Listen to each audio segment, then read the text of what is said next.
correr mais e melhor e mais depressa e não deixar que o nosso posicionamento se cristalizasse no tempo. O que você acha que vai ser mais valorizado nos próximos anos por esses executivos que buscam essa experiência internacional? Cada pessoa, aquilo que cada pessoa não pode perder, curiosidade intelectual por alguma coisa e curiosidade humana. Ou quando a gente pensa em como Portugal, em termos de educação executiva, compete com outros países A maiores. consistência é muito importante em estratégia.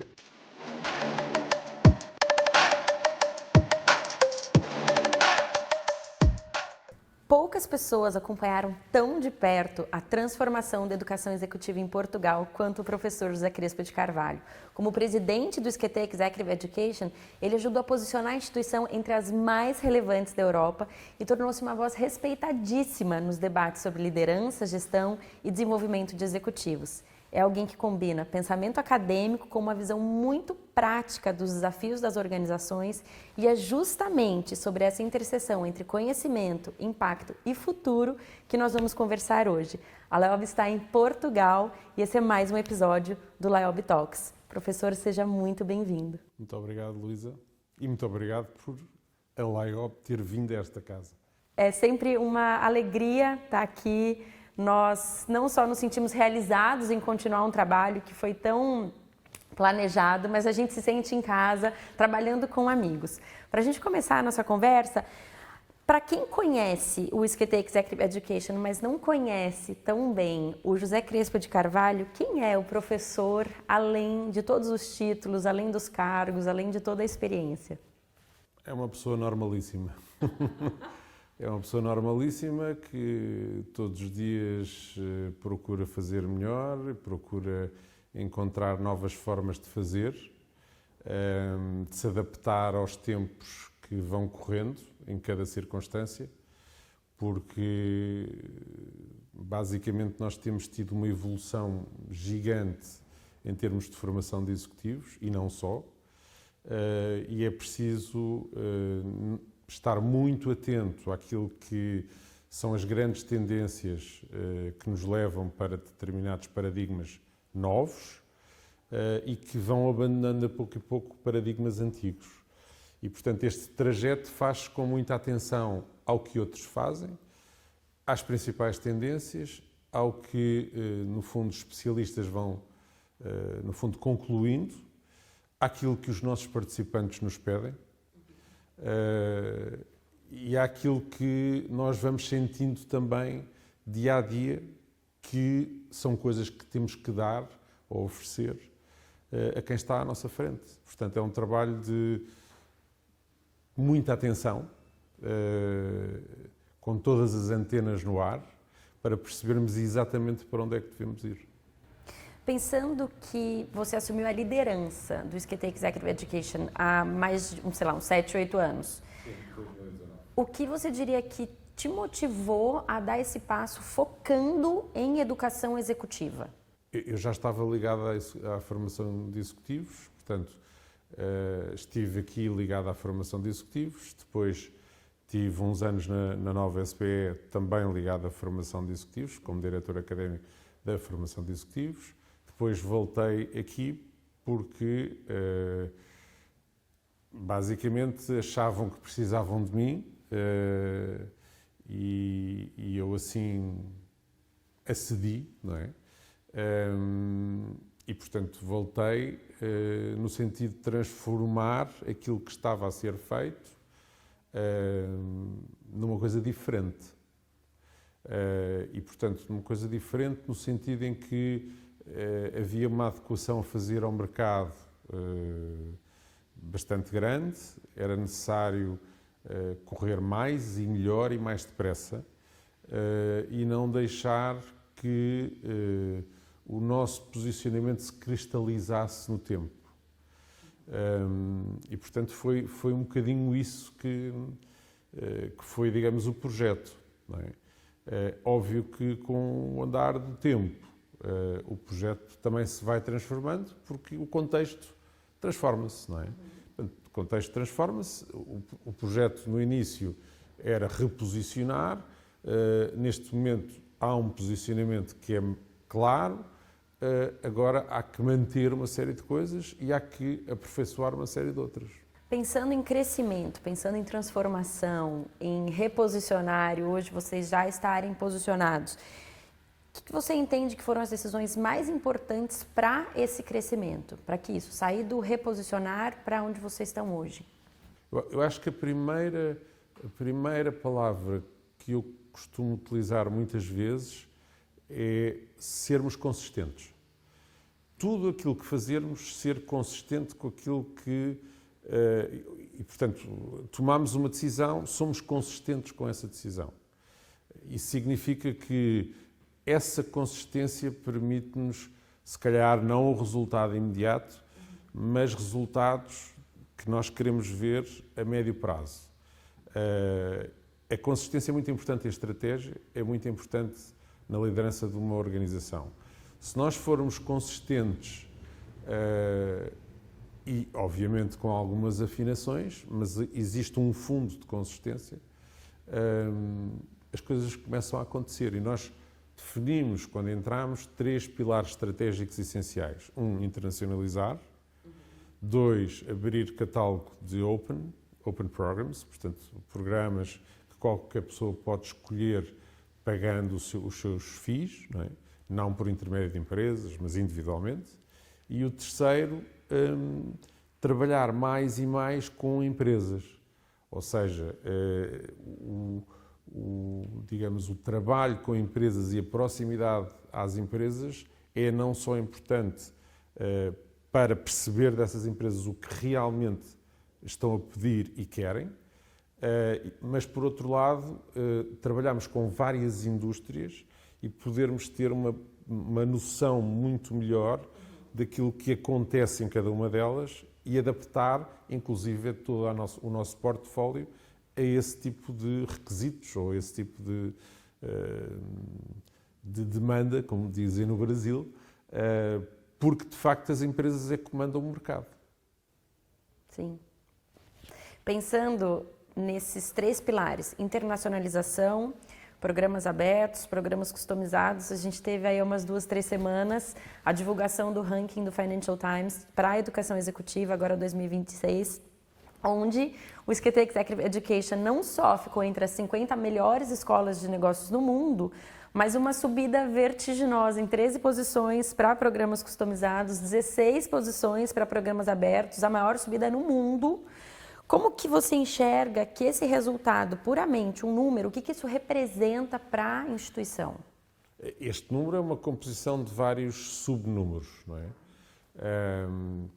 O que é que isto... Portanto, sobe-se porque se sobe em várias categorias. O que é que isto representa? Representa ou confirma para nós que o trajeto é este. Ou seja, demorou tempo, estamos a falar de um período de 7 anos de apostas consecutivas em determinado tipo de... em fazer acontecer uma determinada visão, materializá-la, e ir buscar aos rankings, ou ter a necessidade de ir aos rankings, para que essa visão materializada fosse escrutinada e fosse percebida como isto é bom, isto é mau, isto está correto, aquilo que nós estamos a fazer ou não. E quem o avalia, o Financial Times é uma instituição, enfim, mundialmente conhecida, equidistante e que avalia todas as escolas de gestão.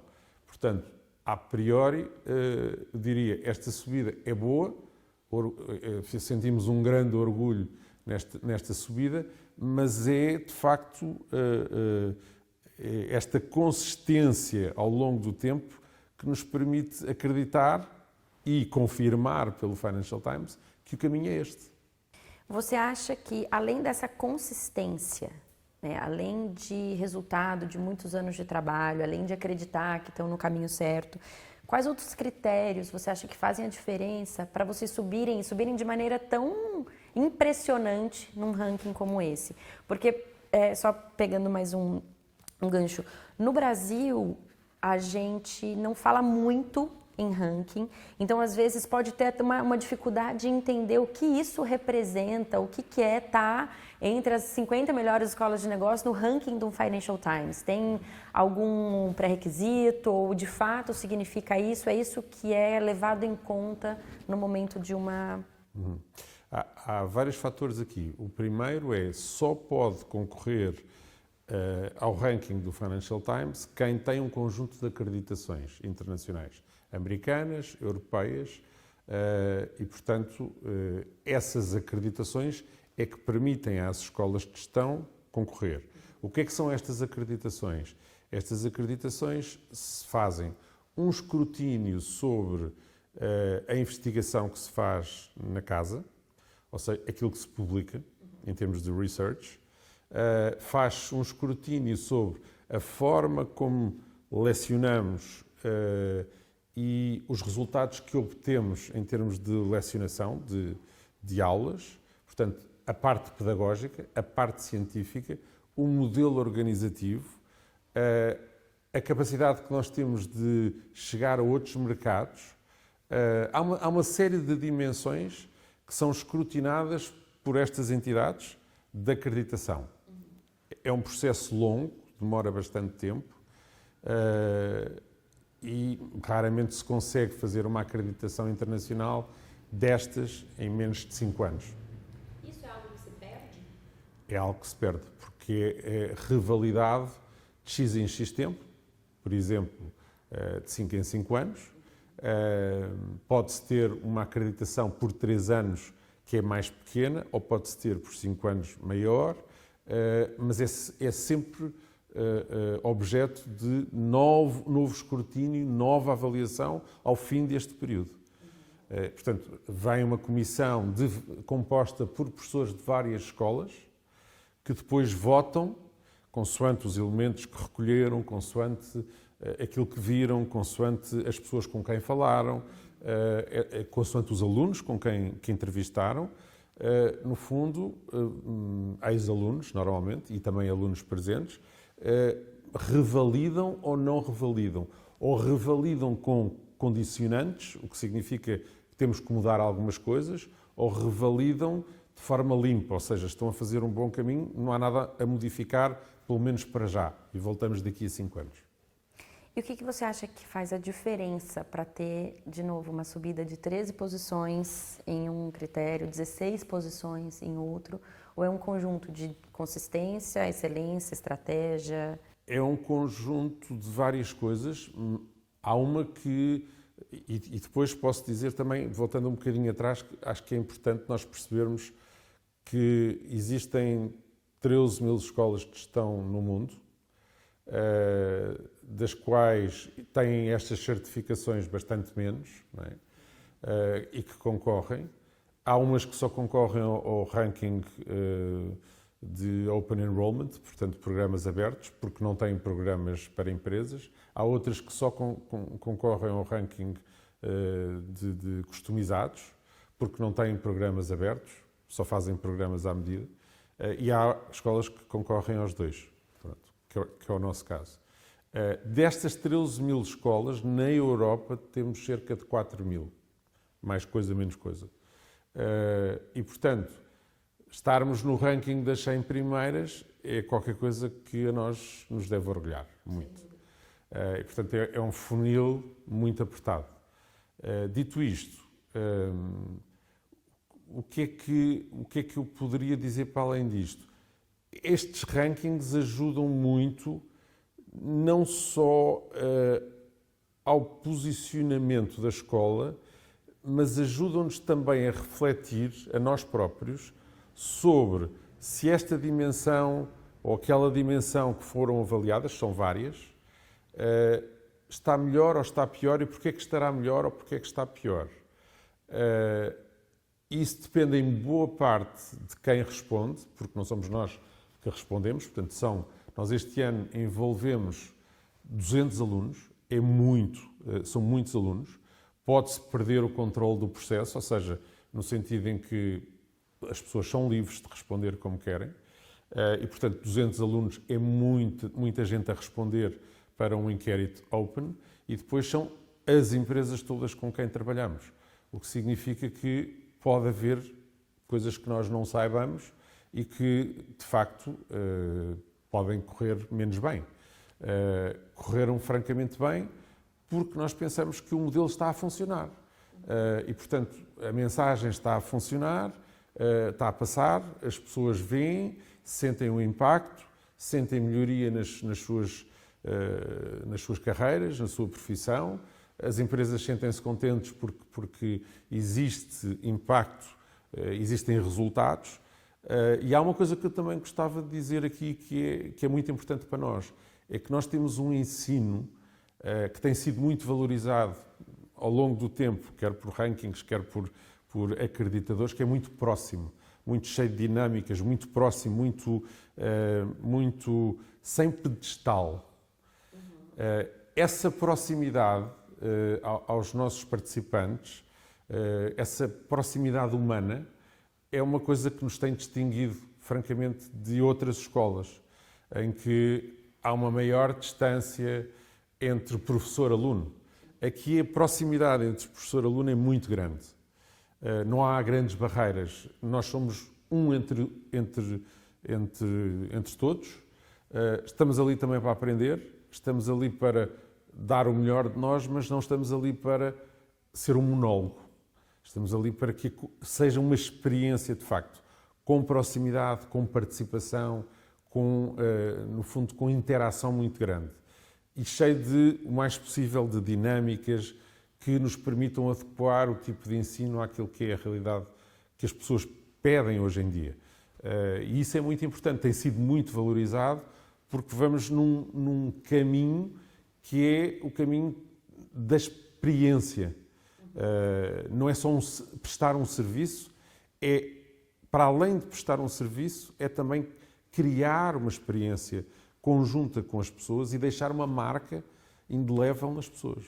E o fato de você não ter o professor num pedestal ou ter essa proximidade, vocês acham que os tornam mais abertos a corrigir rota, dependendo da resposta do seu aluno? Sempre, porque eu acho que essa proximidade permite-nos ouvir, permite-nos captar a essência daquilo que foi dito, permite-nos perceber se de facto isto funciona e se não funciona, corrigir muito rapidamente. E, portanto, essa proximidade, quando não há grandes barreiras a que os participantes, no fundo, deem feedback, o que se consegue é, com esse feedback, construir melhor.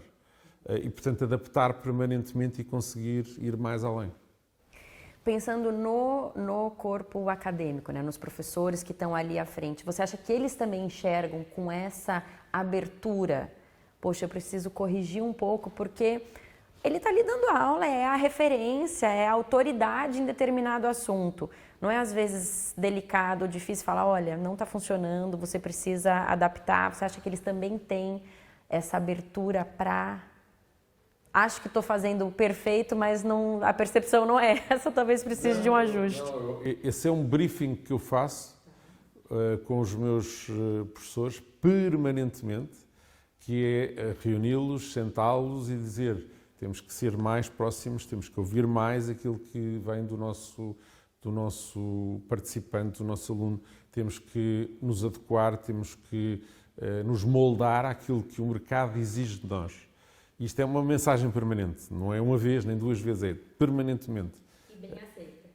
E eu acho que é bem aceito porque eles percebem também que esta mensagem nem sempre é fácil, não é uma mensagem para todos, por isso escolher um corpo docente não é fácil,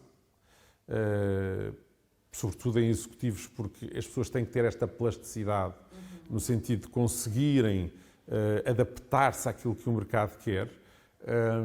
Mas, por outro lado, enche-nos de orgulho de saber que estamos a fazer uma coisa que é muito valorizada, ou que está a ser valorizada e, portanto, está a ter impacto nas pessoas. E, portanto, eu acho que qualquer profissional que esteja numa sala de aula, professor, eu costumo dizer muitas vezes o seu melhor salário não é o salário que recebe no fim do mês, é o salário psicológico pela gratidão que as pessoas têm e por aquilo que as pessoas são capazes de demonstrar que valeu a pena estar em frente a esta pessoa.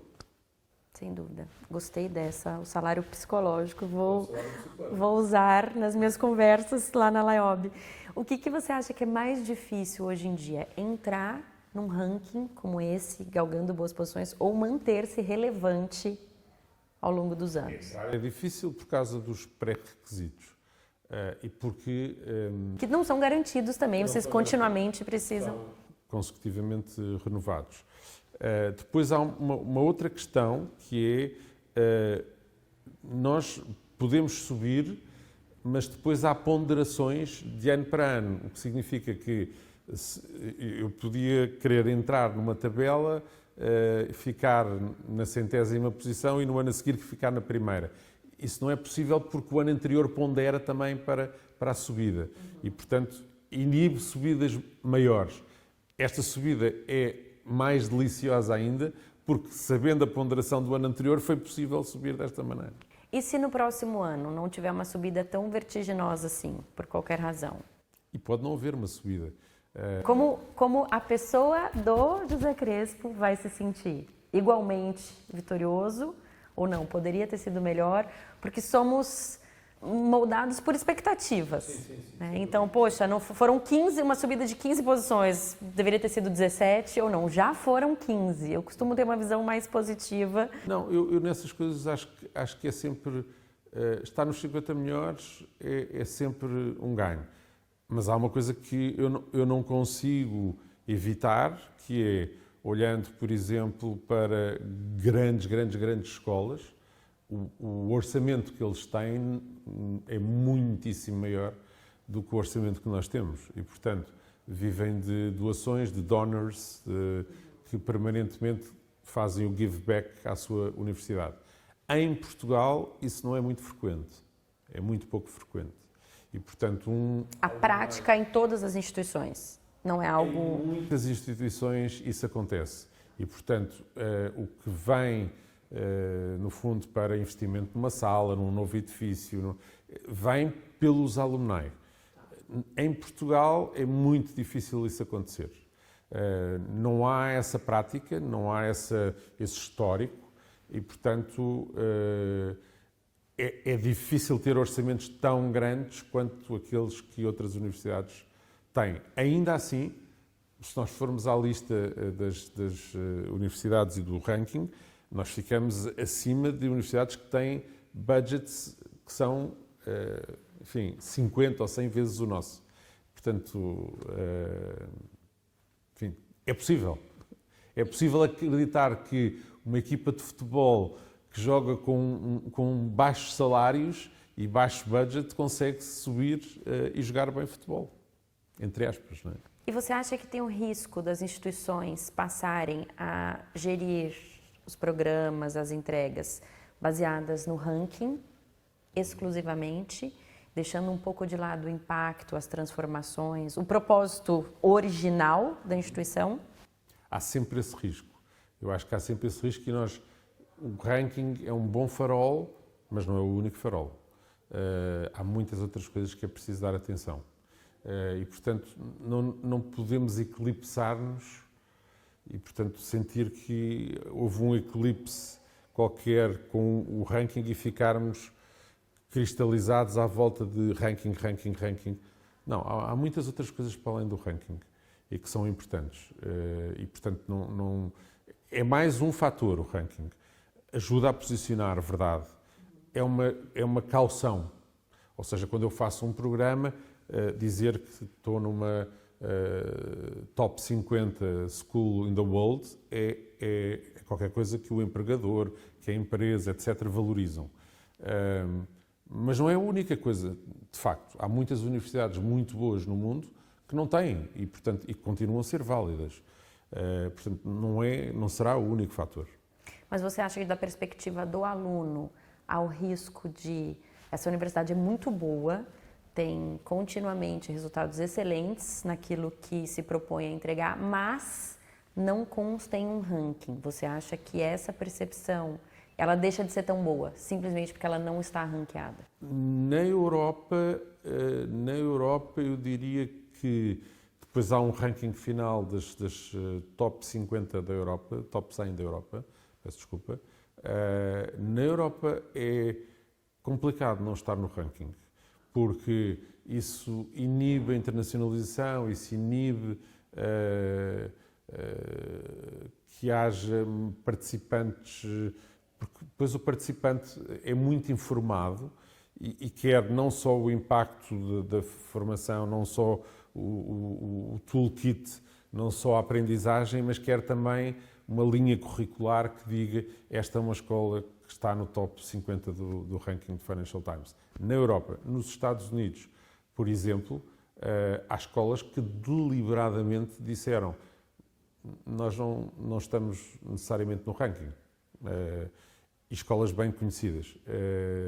Porquê você acha? Porque eu acho que para já existem rankings internos nos Estados Unidos, existem outros rankings para além do ranking do Financial Times. Nós não nos podemos esquecer que o Financial Times é um ranking com origem no Reino Unido, o Financial Times é em inglês, não é um ranking americano.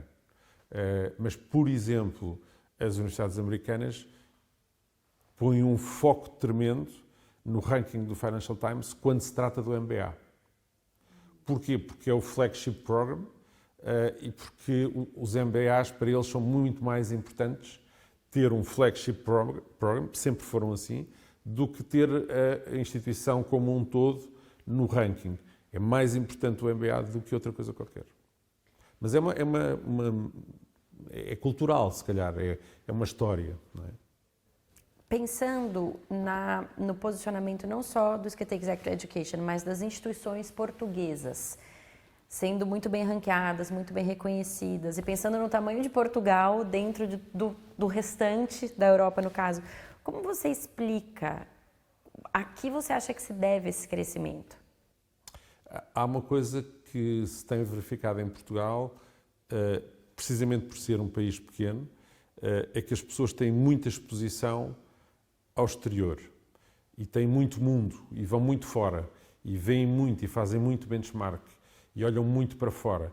Num país maior, a tendência é vamos olhar para nós, porque já somos grandes, temos um mercado interno e não precisamos de estar a olhar muito para fora. E, portanto, não fazem formação fora, não estudam fora, não estudam no seu próprio país. Isso diminui um bocadinho, se calhar, os horizontes das pessoas. Para nós é muito importante ir para fora, em qualquer circunstância. E, portanto, olhar, ver, perceber o que é que se passa fora, fundamental para trazer ideias, para adaptar, para customizar, para recriar no nosso contexto. E eu acho que o sucesso de Portugal é o sucesso de um país pequeno que olhou neste setor, olhou para fora, soube olhar para fora, soube enviar as suas pessoas para fora para estudarem. Na geração passada isso não aconteceu, mas nesta geração mais recente isso já acontece. E, portanto, as pessoas, todas elas, têm uma visão do mundo muito grande e isso é muito importante. E você acha que esse é o fator principal quando a gente pensa em como Portugal, em termos de educação executiva, compete com outros países maiores, mais tradicionais, Reino Unido, França? Seria o fato desse pensamento de buscar fora? Eu não digo buscar fora, mas ser aberto ao mundo. Ser aberto ao mundo, porque depois há muitas coisas que são idiosincrasias nossas. Se nós compararmos, por exemplo, Portugal com Espanha, que é ao lado, 5 vezes maior do que nós temos mais escolas que estão no ranking do que Espanha tem. Pode-se perguntar porquê. Porque Espanha tem um mercado interno enorme e vive do seu mercado da América Latina. E, portanto, basicamente compõe o seu mercado. É o suficiente. O que significa que, em muitas circunstâncias, isso para nós não basta. Porque nós somos pequenos, precisamos de olhar para fora e precisamos de olhar para vários mercados fora.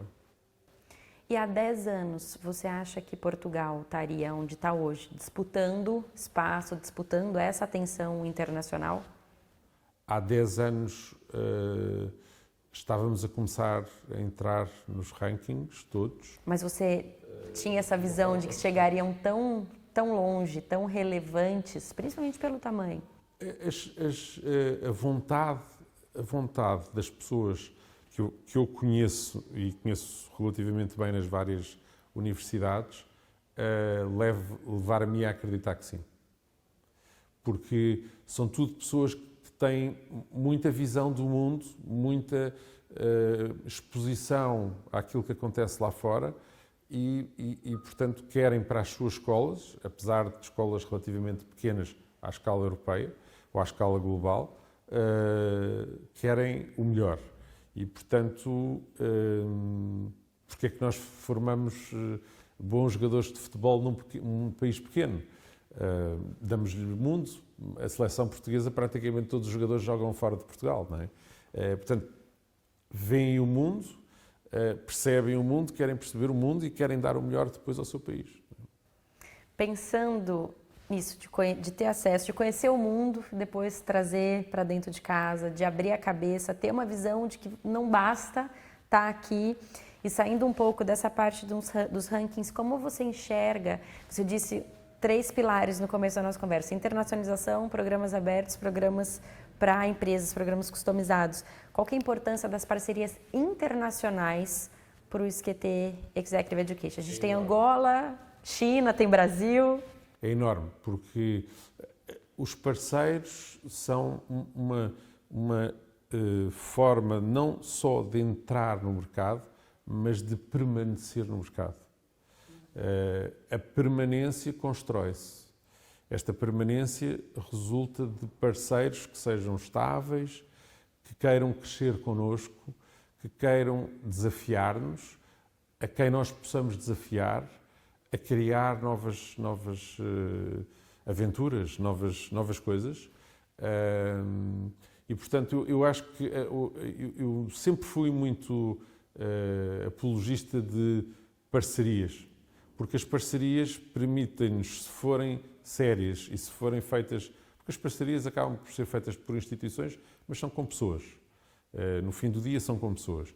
E, portanto, se as pessoas acreditarem umas nas outras e se trouxerem a verdade para cima da mesa, as coisas acontecem. E se estiverem empenhadas como nós estamos empenhados, as coisas acabam por acontecer.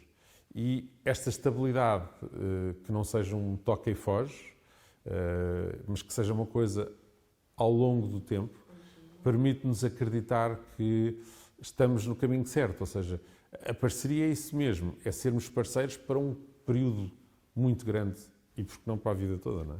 E o que o Brasil representa hoje para o ISQT Executive Education? Eu vivi 3 anos no Brasil e havia uma frase na altura, eu era pequeno, havia uma frase na televisão, passava na televisão, e que eu nunca mais esqueço, porque isto é a minha memória a funcionar. E dizia basicamente isto: Brasil, esse é um país que vai para a frente. Isto continuava repetidamente na televisão. E eu acho que o Brasil tem tudo para dar certo, em termos de recursos, em termos de pessoas, em termos de tudo. E depois há qualquer coisa que não funciona, não sei muito bem porquê. Mas eu acredito, enfim, tendo esperança, porque eu acho que sempre é preciso pôr isto do lado positivo, que as coisas vão acontecer a um momento qualquer e o Brasil vai mesmo para a frente. E vai ser uma coisa diferente daquilo que é hoje. E eu espero que assim seja. Eu também, porque sou apaixonada pelo nosso país. Acho que em casa eu sempre comento, para mim é o melhor país do mundo, o melhor povo, o melhor clima, a melhor comida, apesar de amar Portugal, os nossos parentes portugueses, mas sou suspeita para falar. Quando nós temos os nossos programas aqui, o que você acha que mais te impressiona nos executivos brasileiros que vêm para cá para estudar? A parte, o barulho e a energia que trazem. A energia é uma coisa fundamental. Nós somos um bocadinho mais cinzentos, não é? Mas a verdade é que o povo brasileiro tem uma alegria própria, tem uma forma de comunicar muito expressiva e não tem grande inibição na forma como coloca algumas questões mais difíceis. E essas questões mais difíceis são precisamente, muitas vezes, aquilo que nos faz pensar. Se a turma está mais parada, se não coloca essas questões difíceis, é-nos mais difícil também avançar para onde queremos, que é estar junto do mercado. Se essas perguntas difíceis, se essa inquietação nos é trazida, e o Brasil traz-nos muito isso, essa inquietação de querer crescer, de querer ser melhor, de querer com força dar o salto, isso para nós faz todo sentido, porque é isso que nós procuramos. Ou seja, nós procuramos no nosso mercado quem nos possa trazer essa, vamos chamar, energia para nos dar a energia para irmos atrás desse mercado. E para o corpo docente, por exemplo, você acha que eles também são abertos a essa pouca inibição do brasileiro? Essa interrupção, é toda hora comentando, querendo saber mais, querendo saber da pessoa por trás do conteúdo? Eu acho que sim. Eu acho que nós genuinamente podemos ficar um bocadinho acanhados ao princípio, mas genuinamente temos uma curiosidade enorme de porque é que estas pessoas são tão mais alegres, mais expansivas, mais comunicativas, mais tudo do que nós. Porquê? Porquê é que isto acontece? Portanto, nós tentamos perceber melhor o que é que está no ser humano do Brasil para adequarmos em muitos dos nossos programas dinâmicas que vão ao encontro daquilo que é procurado por essas pessoas. Portanto, é fundamental ter essa inquietação. Pensando na inquietação, pensando na busca, no caso dos brasileiros, mas a gente pode pensar nos parceiros internacionais como um todo, o que você acha que vai ser mais valorizado nos próximos anos por esses executivos que buscam essa experiência internacional? Eu acho que a palavra é exatamente experiência. Hoje em dia procura-se não apenas um toolkit de conhecimento, ou um conjunto de ferramentas ou de instrumentos que se aplicam rapidamente, mas também uma forma de pensar, também uma forma humana de estar, também uma experiência que impacte e que me muda um bocadinho como pessoa e como profissional. Porque eu acabo por ser a mesma coisa, eu sou uma só pessoa, sou uma pessoa e um profissional ao mesmo tempo, na mesma pessoa. E, portanto, se isso tem impacto, isso acaba por moldar aquilo que eu sou e me transformar numa pessoa supostamente melhor, não é? E eu acho que isso é super importante. As pessoas terem a perspectiva de que podem caminhar para ser melhores. Mesmo que venham pessoas... mas eu, como dizia uma aluna com uma certa graça, bom, eu não sou propriamente das mais novas, não é? Da turma. E eu disse, e qual é o problema? Mas ela também acrescentou, mas não é por isso que eu não quero mudar. E, portanto, as pessoas a qualquer altura da vida podem mudar e acrescentar, como se fosse um jogo de legos, acrescentar mais qualquer coisa que os faça diferentes e para melhor. E pensando que o acesso à informação é cada vez mais fácil, o acesso a conteúdo, se você tem uma dúvida, com uma pesquisa bem feita, num dia você resolve a sua dúvida. Então, a necessidade de estar com alguém te ensinando não é relevante. Mas são as trocas, é a experiência. Como que você enxerga isso daqui a 10 anos? A gente vai continuar com essa necessidade dessa troca, porque o acesso à informação vai continuar fácil, cada vez mais fácil, mas isso que vai fazer a diferença. Mas a informação não é relação. A informação não é contacto social. A informação não é network. A informação não é partilha com outras pessoas. A informação é informação. E a informação pode se tornar conhecimento. Mas conhecimento partilhado é outra coisa.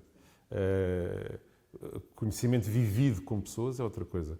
Conhecimento criado entre pessoas é outra coisa. São coisas completamente diferentes. Nós não podemos confundir informação e conhecimento e acharmos que, ok, eu já tenho aqui nestas ferramentas tudo aquilo que preciso e depois não conseguir socializar com ninguém, ou não conseguir dizer as coisas mais básicas olhos nos olhos, ou sempre que tenho uma conversa mais complexa com alguém, não conseguir dizer olhando para a pessoa.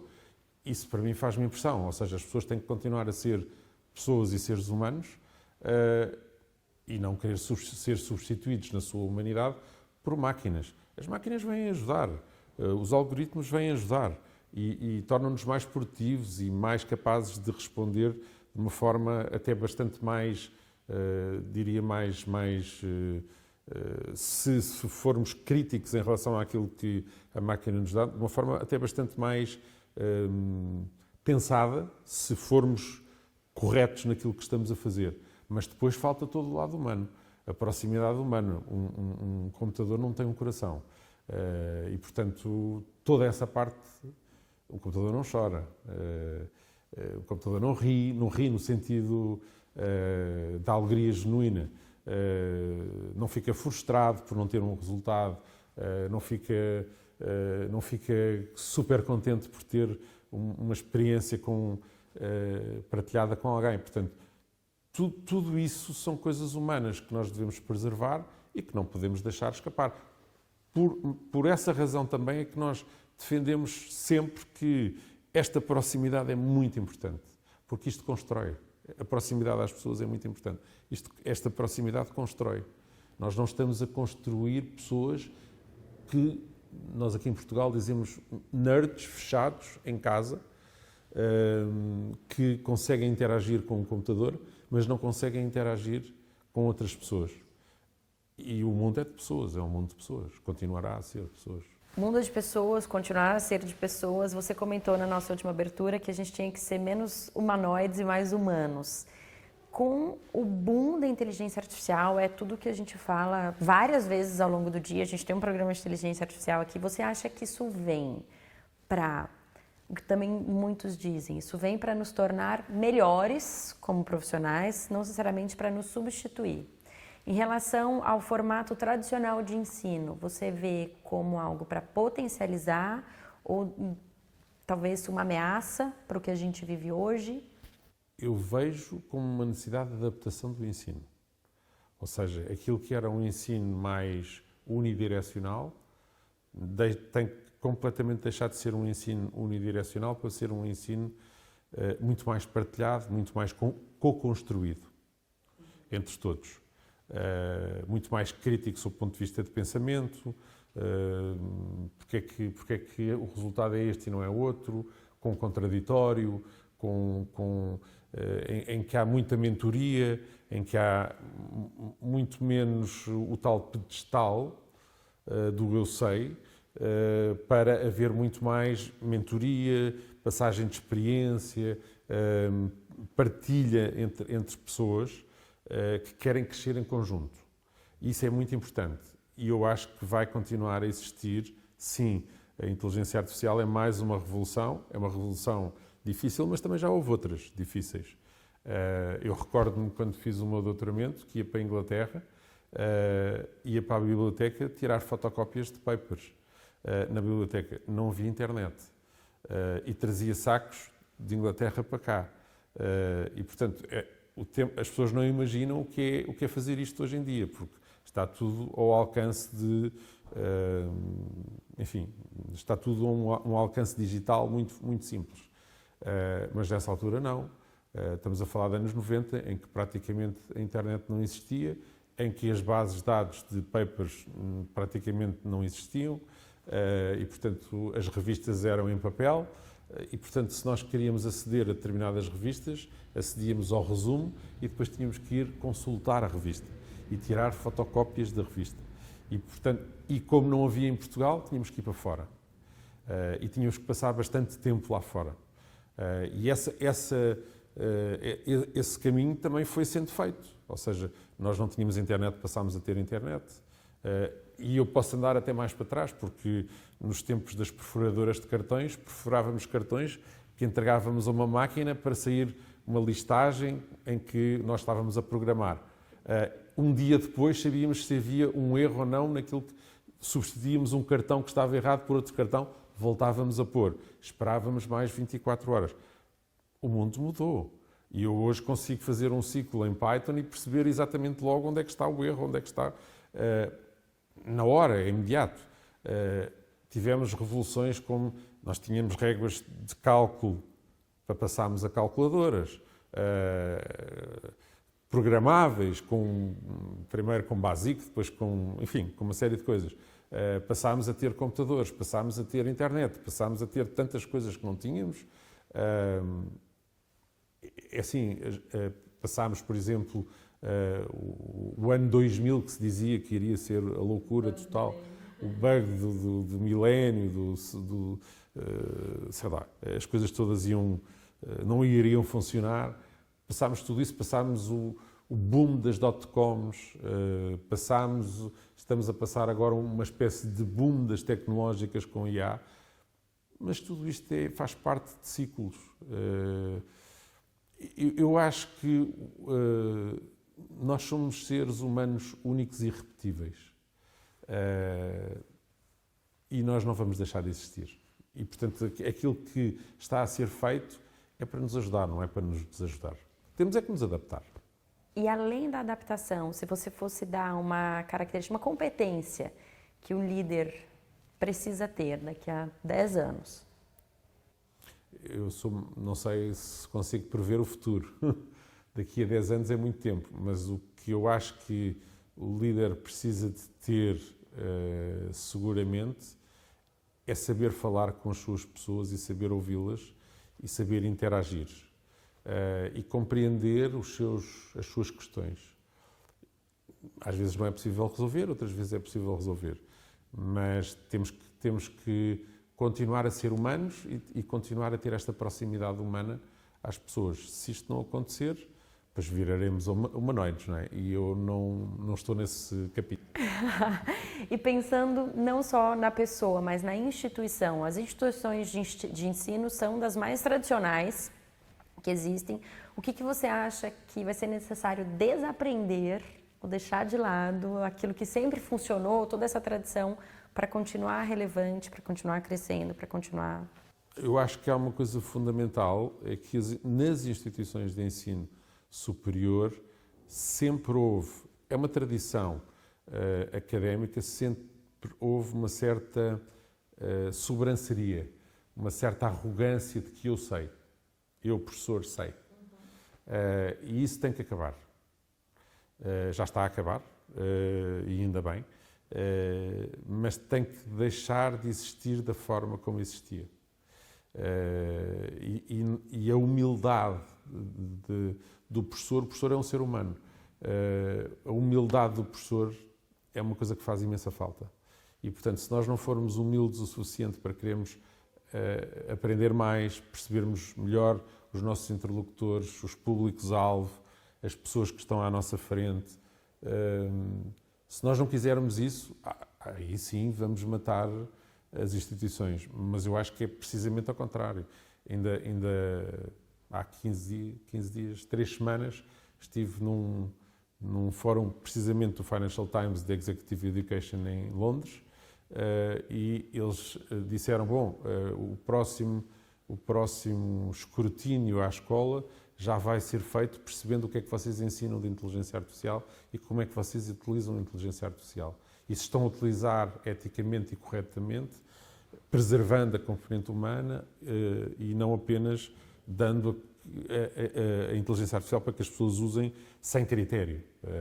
E, portanto, esse é um escrutínio que se segue, que é sabermos ponderadamente o que é que vamos... Para já vão-nos anunciar como é que vamos ser avaliados e depois se estamos a utilizar da forma mais correta. Excelente. Caminhando para o final da nossa conversa, o que você ainda sonha construir na educação executiva? Ou não sonho mais nada novo, quero manter o que já foi feito até aqui? Eu não sou a pessoa de manter. Não, eu acho que há muita coisa a construir, muita coisa a construir. Há novos programas, novos formatos, há novas pessoas com novas necessidades e a formação de executivos não pode parar e tem que estar em permanente vigilância, em permanente alerta para se adequar. Aquilo que é mais importante para mim é perceber para onde é que vamos, tendo em consideração as pessoas, o que querem e para onde vão.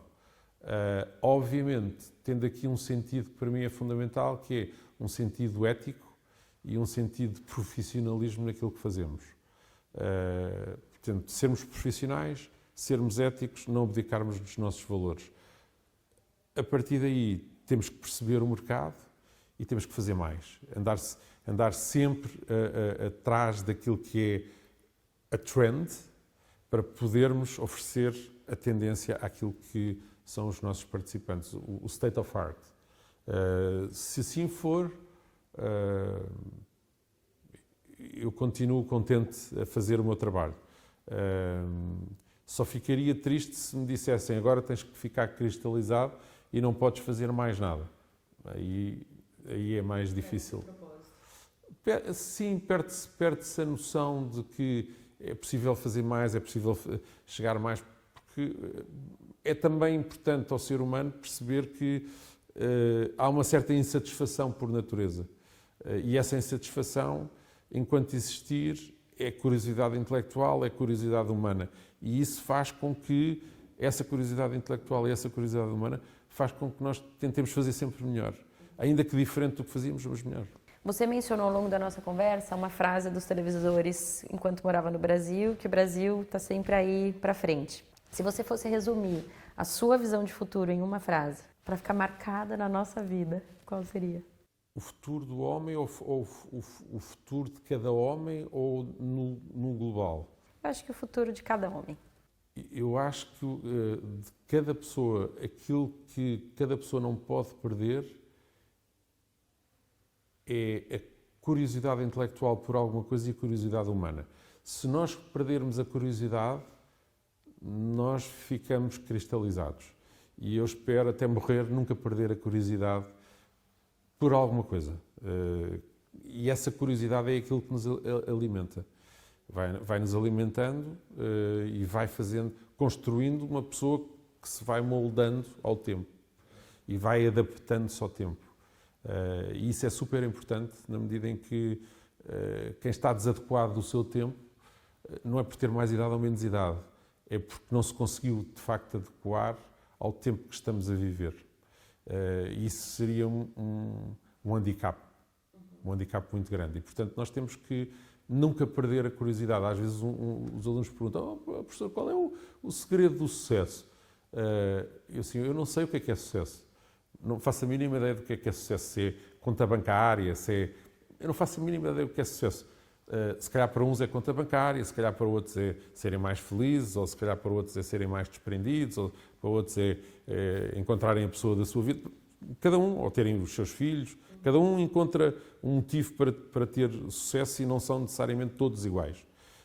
Mas há uma coisa que eu acho que é fundamental, que é, enquanto andares nesta busca do teu sucesso, que eu não sei qual é, não te esqueças de uma coisa: no dia em que perderes a curiosidade por alguma coisa, seja ela qual for, ao nível intelectual e ao nível humano, se perderes a curiosidade por uma pessoa, no sentido em que eu não percebo esta pessoa, gostava de perceber porque é que ela pensa assim, ou gostava de perceber porque é que ela me disse isto, ou gostava de perceber porque é que isto vem nesta altura, ou gostava de levar isto mais fundo porque há aqui qualquer coisa que não encaixa ainda dentro da forma como eu penso. Se eu perder essa curiosidade humana e se eu perder a curiosidade intelectual por um tema qualquer, um assunto qualquer, IA, o que seja, pois aí eu cristalizo e acho que deixo de viver.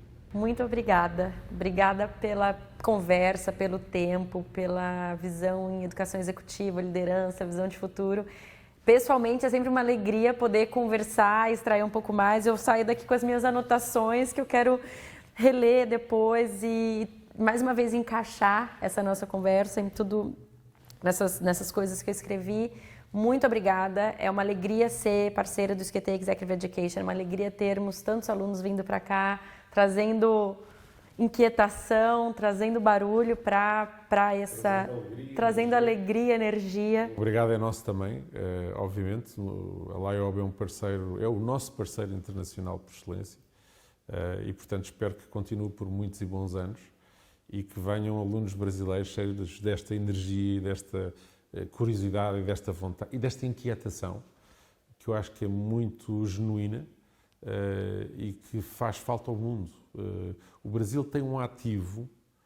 Eu às vezes ponho-me a pensar e digo assim, caramba, ainda ontem estava a ler uma coisa sobre o Brasil que dizia quantos mortos houve por violência no Brasil no ano passado. E depois pomos no outro prato da balança, então toda a parte boa, sem olhar para a parte má, toda a parte boa que o Brasil tem, esta permanente inquietação, esta vontade de... Esses não fazem... São se calhar uma maioria, é a maioria seguramente silenciosa, mas que faz da sua vivência do dia-a-dia com que o Brasil seja ainda um reduto hiper atrativo para se conhecer e ver. O Brasil é um país fantástico. Sou suspeita para falar, só tenho que concordar. Mais uma vez, muito obrigada e fiquem ligados nos nossos episódios do Leob Talks.